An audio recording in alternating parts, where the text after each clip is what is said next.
Time to take a look at the shorts and shells column following week 2. And Eric, you focus a lot on Tony Romo. We know he was criticized heavily following week 1, the fumble and the interception late. Week 2, he gets hurt, comes back, and leads his team to victory. But it seems like people just love to hate Romo. Why is that? Well, certainly because he's a celebrity. I think that's one of the things. He's an unfair target because he's the Dallas Cowboys quarterback, and that's going to hold you to a higher standard than in probably almost any other team. But here's a guy who's an ultimate competitor, a guy who was trying to win that game badly in New York in week 1. Somebody who left the game with a broken rib in week 2, came back, led his team to victory, a game they probably shouldn't have won.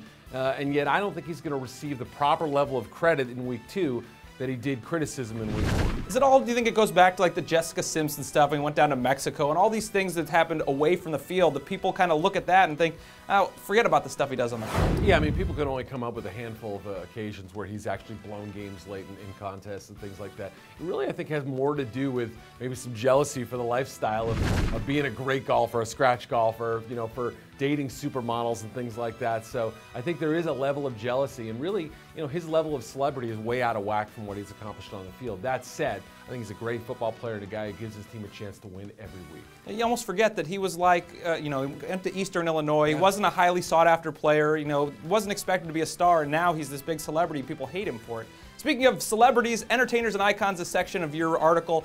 This week, a couple of quarterbacks you focus on, Ryan Fitzpatrick and Matt Hasselbeck. Well, Fitzpatrick was just outstanding in the second half. You know, 5 touchdown drives in the last 5 possessions. And fun to watch. Oh, absolutely. I mean, he's brought the glitz back to Buffalo. It's not K-Gun yet, but it's on that same level of excitement. They've got the Patriots next week. It's going to be outstanding. And how about Matt Hasselbeck? You know, renewed commitment to fitness in the offseason, throwing the deep ball like mad in week 2. The Ravens are going to play up against him, 8-man box. He's going to throw it deep. Outstanding performance from Hasselbeck. Yeah, who saw that one coming? Against that Ravens defense, Hasselbeck throwing it all over the yard.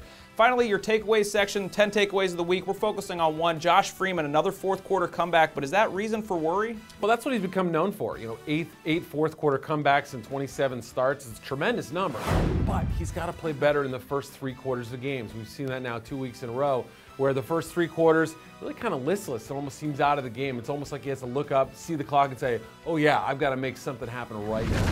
Now, he's gotten away with it once. Also had the loss in week 1, though, so this is something he's going to learn as a young quarterback. Yeah, the key is if you're going to have a fourth-quarter comeback, it means you're behind and you've gotten yourself there. You probably want to play a little better the first 3 quarters. Yeah, Brett Favre, if you put yourself in that situation, at least coming back is a possibility. That's a look at the Shorts and Shells column from week 2. For the best coverage of the NFL, be sure to check us out at ProFootballWeekly.com.